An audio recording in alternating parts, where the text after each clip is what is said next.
हे दोस्तों, मैं हूं मृण्मय। द डार्क टॉक्स के एक और एपिसोड में आप सबका स्वागत है। दोस्तों, प्यार करना अच्छी बात होती है, पर कभी कभी प्यार ही सबसे खतरनाक चीज बन जाती है। प्यार, धोखा, लस्ट, इन्हीं सब चीजों की वजह से ही आधे से ज्यादा क्राइम होते हैं। और आज की हमारी कहानी भी कुछ ऐसी ही है। ये कहानी है स्वाति, सुधाकर और मटन सूप की। इंडिया के तेलंगाना में एक टाउन है नागर कुर्नूल। यहाँ एक कपल रहता था, स्वाति और सुधाकर। स्वाति 27 साल की थी और एक प्राइवेट हॉस्पिटल में नर्स का काम करती थी, और सुधाकर एक बिजनेसमैन था। स्वाति और सुधाकर की शादी 2014 में हुई थी। इंडिया के ज्यादातर शादियों की तरह ये एक अरेंज मैरिज था। इन दोनों के 2 बच्चे भी थे, एक लड़का और एक लड़की। इनका वैवाहिक जीवन बहुत ही अच्छा था। 27 नवंबर 2017 को स्वाति सुधाकर को लेकर एक प्राइवेट हॉस्पिटल में जाती है। कारण था, सुधाकर का मुंह आधा जल गया था और शरीर में भी काफी जगह पर बर्न्स हुए थे। उसको बहुत ही खतरनाक दर्द हो रहा था और हॉस्पिटल में वो बुरी तरह से चीख रहा था। हॉस्पिटल वाले जितना हो सके उनसे उसका ट्रीटमेंट कर रहे थे। सभी डॉक्टर्स इस कपल के आसपास आ जाते हैं और स्वाति भी रो रही थी, उसको भी हौसला देते हैं। इतने में सुधाकर के घर वाले भी उस हॉस्पिटल में आ जाते हैं और सभी के सभी लोग फिर स्वाति से पूछते हैं कि ये सब हुआ कैसे, सुधाकर ऐसे जल कैसे गया। तब स्वाति बताती है कि कुछ लोगों ने सुधाकर के ऊपर हमला कर दिया, उसके कुछ बिजनेस राइवल्स ने, और उन्होंने सुधाकर के ऊपर एसिड भी फेंका, जिसकी वजह से उसका आधा मुंह जल गया और शरीर पर भी, यानी कि छाती में, पेट में, हाथ में कई जगहों पर एसिड गिर गए, जिसकी वजह से पूरा का पूरा अपर पार्ट ही जल गया था सुधाकर का। अब अच्छी बात यह थी कि सुधाकर को टाइम पर हॉस्पिटल पहुंचाया गया था और फिर ट्रीटमेंट भी टाइम पर शुरू हुआ, जिसकी वजह से धीरे धीरे सुधाकर का जो सिचुएशन था वो अच्छा होता गया और उसके हालात में सुधार आया। और काफ़ी जल्दी ठीक होने की वजह से सुधाकर को हॉस्पिटल से रिलीज़ कर दिया गया। लेकिन दोस्तों, अगर वो हॉस्पिटल में ही रह जाता तो शायद उसके लिए ही अच्छा होता। हॉस्पिटल से घर आने के बाद स्वाति और सुधाकर के घर वालों ने उसका बहुत ही अच्छी तरह से ख्याल रखा और वो काफ़ी जल्दी ठीक भी हो रहा था। लेकिन एक दिन ऐसा कुछ हुआ जिसकी कल्पना किसी ने नहीं की होगी, स्पेशली सुधाकर ने तो नहीं की होगी। सुधाकर के घर में उस दिन मटन सूप पकड़ा था। मटन सूप उसका फेवरेट खाना था। उसे मटन सूप इतना ज़्यादा पसंद था कि उसके दोस्तों, उसके परिवार वालों, यहाँ तक कि उसके आस पड़ोस के लोगों को भी पता था कि इसको मटन सूप बहुत ही ज़्यादा पसंद है। और डॉक्टर्स ने भी कुछ दिनों तक इसको लिक्विड डाइट में रहने की सलाह दी थी। लेकिन जब उन लोगों ने सुधाकर को मटन सूप खाने को दिया तो उसने सीधा वो खाने से मना कर दिया। और ये बात सुनकर सभी के सभी लोग बहुत ही ज़्यादा हैरान हो गए, क्योंकि मैंने आपको कहा ही था मटन सूप उसका फेवरेट था। उन लोगों ने सुधाकर को बहुत समझाया कि मटन सूप खा ले, डॉक्टर्स ने भी बोला था। और वैसे भी दोस्तों, जब कोई हॉस्पिटल से बीमार आदमी ठीक होके घर आता है तो पहले उसको वो चीज़ खाने को इच्छा जाती है जो उसका फेवरेट होता है। लेकिन इस केस में तो उल्टा हो रहा था। सुधाकर मटन सूप खा ही नहीं रहा था। खाना तो दूर की बात, वो उस सूप के बॉल के नज़दीक भी नहीं जा रहा था। अब ये सब देख के सुधाकर के घर वाले काफ़ी ज़्यादा शॉक हो गए और परेशान भी हो गए, क्योंकि उसका बिहेवियर बहुत ही अलग हो गया था। लेकिन सबसे ज़्यादा जो शॉक हुआ वो था सुधाकर का छोटा भाई सुरिंदर। सुधाकर की ये सब हरकतें देखकर सुरिंदर को उसके ऊपर कुछ शक हो गया, लेकिन ये बात उसने उस पॉइंट पर किसी को नहीं बताई। उसका भाई एक्चुअली बहुत ही ज़्यादा स्मार्ट था। उसने अब सुधाकर को नोटिस करना शुरू कर दिया। उसने ऑब्जर्व किया कि सुधाकर बहुत बदल गया था। उसके बैठने, चलने, बात करने और खाने सबका ढंग बदल चुका था। अब सुरिंदर का शक इतना ज़्यादा बढ़ गया था कि उसने किसी को भी बताए बिना सीधा पुलिस कंप्लेंट कर दी। वो पुलिस के पास गया और अपने मन में जो भी बातें थी उसने पुलिस को बताई। उसने पूरा इंसिडेंट बताया कि कैसे उसके भाई के ऊपर कुछ लोगों ने हमला किया, एसिड फेंका, और कैसे उसके चेहरे और शरीर पर बर्न्स हो गए थे। लेकिन उसने ये भी कहा कि इतना सब कुछ होने के बाद, एक जानलेवा हमला होने के बाद, सुधाकर की पत्नी स्वाति ने अभी तक एक पुलिस कंप्लेंट भी नहीं लिखाई थी। और फिर सुरिंदर ने पुलिस को बताया कि सुधाकर का फेवरेट फूड मटन सूप था और सूप बनाया गया था घर पर सुधाकर ने वो खाने से मना कर दिया था। और ये बात सुनकर पुलिस को भी बहुत ज़्यादा हैरानी हुई। लेकिन दोस्तों, पुलिस समझ नहीं पा रही थी इस केस को किस ढंग से ले, क्योंकि हो सकता है सुधाकर का मूड नहीं किया होगा, क्योंकि इतना बड़ा जानलेवा हमला हुआ था उसके बाद अब वो रिकवर कर रहा था। इसीलिए वो लोग सुरिंदर को ही समझाने लगे कि तुम ज़्यादा ही चिंता कर रहे हो, ऐसी कोई बात नहीं होगी।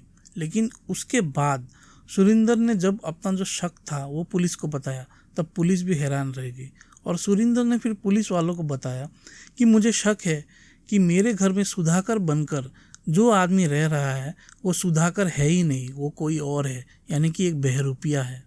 अब ये सुनकर पुलिस भी चिंता में आ गई और उन्होंने इस केस को लेने का फैसला किया। अब ये केस पुलिस के लिए काफ़ी एक विचित्र केस था, इसीलिए उन्होंने एक स्पेशल ऑफिसर को इस केस के ऊपर नियुक्त किया। अब दोस्तों, कोई आदमी वही आदमी है कि नहीं, ये बात जानने के लिए सबसे बढ़िया चीज़ है कि फिंगरप्रिंट्स की जांच की जाए। खून और डीएनए तो ऑब्वियसली बात होती है, लेकिन उसको बताए बिना कैसे हम खून और डीएनए ले सकते हैं, इसीलिए फिंगरप्रिंट ही सबसे इजी मेथड होता है। पुलिस ने बहुत ही सीक्रेटिवली और प्लानिंग से उस आदमी का जो सुधाकर बनकर उस घर पर बैठा हुआ था उसके फिंगरप्रिंट्स ले लिए, और सुधाकर जो पहले था उसके फिंगरप्रिंट्स पुलिस के पास थे। और जब पुलिस ने इन दोनों चीज़ों को मैच करने का ट्राई किया तो ये दोनों मैच नहीं हुए, यानी कि सुरिंदर का शक बिल्कुल सही था और उसके घर में उसका बड़ा भाई सुधाकर था ही नहीं। यानी कि दोस्तों, जिस आदमी को वो इतने दिनों से अपना बेटा, अपना भाई, अपना पति मान रहे थे, वो एक्चुअली कोई और ही था। इसके बाद उस आदमी को सीधा गिरफ्तार कर लिया गया, यानी इस नकली सुधाकर को। और ये बात जानकर सुधाकर के घर वाले, स्वाति और स्वाति के घर वाले भी सब कोई बहुत ही ज़्यादा शॉक हो गए, परेशान हो गए। स्वाति के फादर ने तो यहाँ तक कि 5 लाख रुपए भी इसके इलाज में खर्च कर दिए थे। और अब सबसे मज़ेदार सवाल दोस्तों, कि अगर ये सुधाकर नहीं है तो ये है कौन और असली सुधाकर कहाँ है। पुलिस ने अपना इन्वेस्टिगेशन जारी रखा और पुलिस ने ये महसूस किया कि जो स्वाति है वो ये बात जानने के बाद भी बहुत ही ज़्यादा नॉर्मल थी कि वो सुधाकर है ही नहीं, बहुत ही ज़्यादा नॉर्मल थी। और पुलिस भी दोस्तों क्रिमिनल्स के साथ काम करते करते इतना एक्सपीरियंस हो जाती है कि चेहरे का एक्सप्रेशन देख के या बॉडी लैंग्वेज देख के वो समझ जाती है कि क्रिमिनल कौन है, क्योंकि ज़्यादातर क्रिमिनल आसपास या फैमिली के लोग ही होते हैं, हमारे जानने वाले लोग ही रहते हैं। तो पुलिस को स्वाति के ऊपर थोड़ा सा शक हो गया था और इसीलिए उन्होंने स्वाति को पुलिस स्टेशन बुलाया कुछ सवाल जवाब करने के लिए। उन्होंने स्वाति को सुधाकर के हमले से लेकर हॉस्पिटल से रिलीज होने तक की सारी बातें पूछी। स्वाति ने भी सभी के सभी आंसर्स दिए, लेकिन पुलिस को इन आंसर्स में बहुत सारे लूप होल्स मिले, बहुत सारे। अब पुलिस का शक इसके ऊपर बहुत ही ज़्यादा हो गया था और इस वजह से उन्होंने काफ़ी सख्ती से स्वाति से पूछताछ की। स्वाति भी कोई प्रोफेशनल क्रिमिनल तो नहीं थी। पुलिस की इतने स्ट्रिक्ट पूछताछ करने की वजह से ये लड़की टूट गई और उसने जो सच है इस केस का वो सबके सामने रख दिया। और ये सच दोस्तों बहुत ही ज़्यादा घिनौना है। ये एक ऐसा सच है जो रिलेशनशिप, प्यार या जो भी इस तरह की चीज़ें हैं दोस्तों, उन सब से आपका जो भरोसा है वही उठा देगी। स्वाति ने पुलिस को कहा कि उसके घर में रह रहे सुधाकर नाम से जो आदमी था वो सुधाकर नहीं बल्कि उसका बॉयफ्रेंड राजेश था। अब कौन है ये राजेश?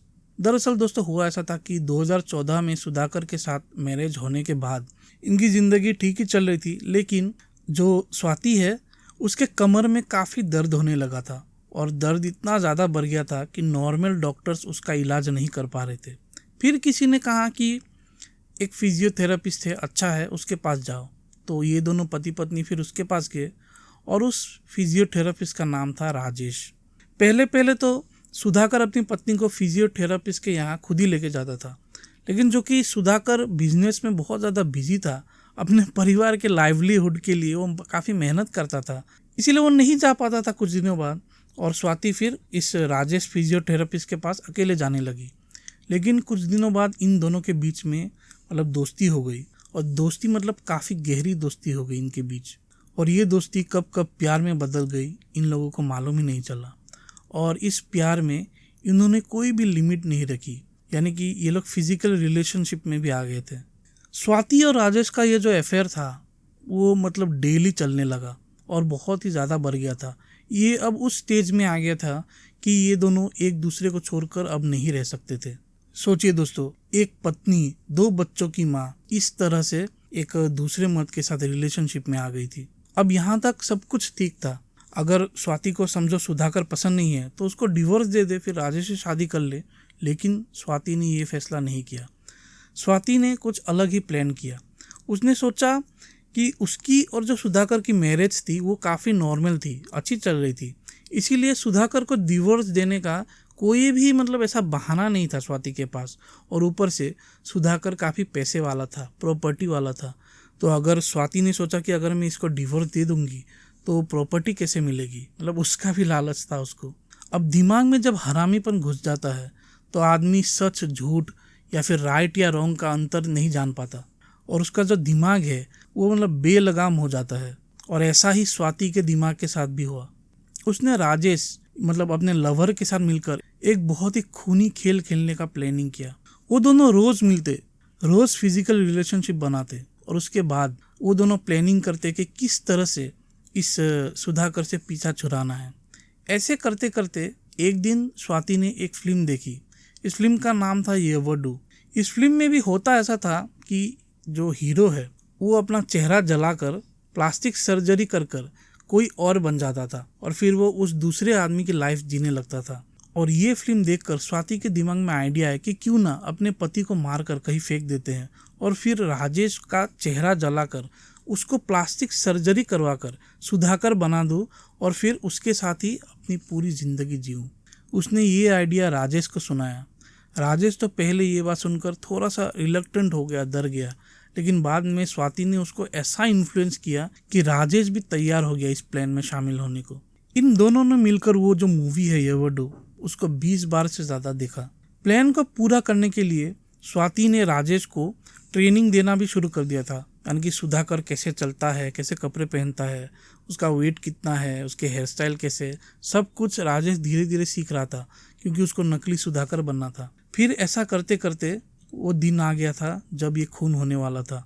26 नवंबर 2017 फाइनली स्वाति का प्लान कंप्लीट होने वाला था। उस दिन संडे था दोस्तों, इसी वजह से सुधाकर अपने घर पर ही था। उसको जरा भी शक नहीं था कि उसके साथ अभी क्या होने वाला है। स्वाति जो कि एक नर्स थी तो उसको एनास्थेसिया के बारे में पता था।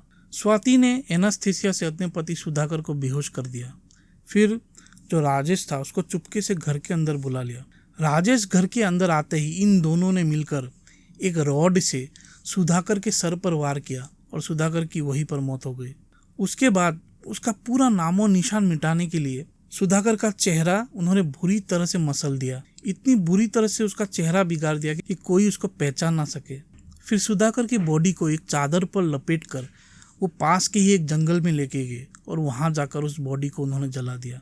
स्वाति को ये सब करते वक्त एक सेकंड के लिए भी बुरा नहीं लगा। जिस आदमी के साथ उसने 4 साल बिताए, 2 बच्चे हुए उसके, जो पति उसके लिए ही इतना मेहनत करता था, उसको इतनी बुरी तरह से मारा स्वाति ने। अब सारे सबूत मिटाने के बाद इस इविल प्लान का दूसरा भाग शुरू हुआ। वो तो और भी ज़्यादा खतरनाक है मेरे ख्याल से, क्योंकि उनका प्लान था कि जो राजेश है उसका चेहरा जला हुआ होगा, उसको प्लास्टिक सर्जरी की जाएगी, उसके बाद वो सुधाकर बनेगा। तो इस चीज़ को करने के लिए राजेश का चेहरा जलाना पड़ेगा, और वो काम भी दोस्तों स्वाति नहीं किया। मतलब आप खुद ही सोचिए ये लड़की कितनी इविल हो सकती है। उसने क्या किया, वो एसिड लेकर आई और जो राजेश है उसको एक कुर्सी पर बैठाया और धीरे धीरे एक चीज़ में एसिड लगा कर उसके पूरे चेहरे मतलब 50% चेहरे को जला दिया, और शरीर के भी काफ़ी जगहों पर उसने एसिड डाल दिया। एक आदमी प्यार में किस तरह से अंधा हो सकता है, खुद सोचिए। राजेश की बात मैं कर रहा हूँ।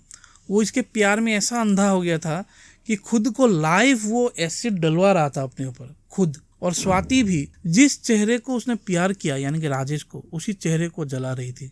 आई थिंक दोस्तों उस पॉइंट तक इन दोनों का दिमाग काम नहीं कर रहा था, इसीलिए ये सब मतलब ये हरकतें कर रहे थे। अब जब चेहरा पूरी तरह से जल गया था तो फिर उसके बाद तो आपको पता ही है, स्वाति इस राजेश को सुधाकर बताकर उस हॉस्पिटल में लेके गई, और हॉस्पिटल वालों ने भी जैसे इन्होंने प्लान किया था वही बात की कि चेहरा तो पूरा जल गया है तो इसका प्लास्टिक सर्जरी करवानी पड़ेगी। और इसी मोमेंट के लिए स्वाति रुकी हुई थी, और उसने सीधा जो फॉर्म वगैरह होते हैं साइन कर दिया कि आप लोग करो इसका प्लास्टिक सर्जरी। अब दोस्तों आपके दिमाग में ये बात आ रही होगी कि इतनी चालाकी करने के बाद, इतना ऐसे मूवी वगैरह प्लान करने के बाद ये दोनों पकड़े गए कैसे? ये दोनों पकड़े गए अपने बेवकूफ़ी की वजह से। अगर उस दिन नकली सुधाकर वो मटन सूप पी लेता तो किसी को उसके ऊपर शक नहीं होता। अब क्योंकि उसने उस दिन मटन सूप नहीं पिया और उसकी वजह से ही उसके ऊपर शक गया था, जिसकी वजह से ये लोग पकड़े गए। तो मटन सूप ही वो चीज़ थी जिसकी वजह से ये केस मतलब सबके सामने आ पाया। और अब अंत में मैं बता ही देता हूँ कि इतना प्लान करने के बाद, यानी कि वो राजी हो गया था खुद का चेहरा जलाने के लिए। स्वाति भी जिसको प्यार करती थी उसका चेहरा उसने खुद ही जलाया। अब इतना सब कुछ करने के बाद ये मटन सूप उसको पी लेना चाहिए था, तो पता है उसने वो सूप क्यों नहीं पिया? क्योंकि दोस्तों जो राजेश है वो एक वेजिटेरियन था, एक स्ट्रिक्ट वेजिटेरियन। ज़िंदगी में कभी भी उसने मांस को हाथ तक नहीं लगाया था, तब वो कैसे वो मटन सूप पी लेता? तो देखिए दोस्तों, क्रिमिनल्स को जब पकड़ना होता है तो वो पकड़े जाते ही हैं। अब फिलहाल दोस्तों ये दोनों ही हिरासत में हैं और इस केस की जो फर्दर हियरिंग्स है वो अभी आनी बाकी है कोर्ट से। अब ये पूरी की पूरी कहानी जानने के बाद मुझे अक्षय कुमार और बिपाशा बासु की एक बहुत ही मस्त हिंदी थ्रिलर फिल्म याद आ रही है। अगर आपको भी पता है वो फिल्म कौन है, उस फिल्म में भी इसी तरह का हुआ था, इंश्योरेंस के पैसों के लिए इस तरह का जाल बुना गया था। तो वो फिल्म कौन सी है उसका नाम आप कमेंट्स में ज़रूर लिखिए। तो दोस्तों यही कहानी थी आज की। होप करता हूँ ये कहानी आपको पसंद आई है। अगर आप लोग को पसंद आई है तो प्लीज़ मुझे यूपीआई में आप लोग डोनेट कर सकते हैं। यूपीआई आईडी का लिंक डिस्क्रिप्शन में है। और प्लीज़ मेरे चैनल को लाइक और सब्सक्राइब करना मत भूलिए। बहुत ही जल्द मिलता हूँ एक और नए एपिसोड के साथ। Till then, thank you so much.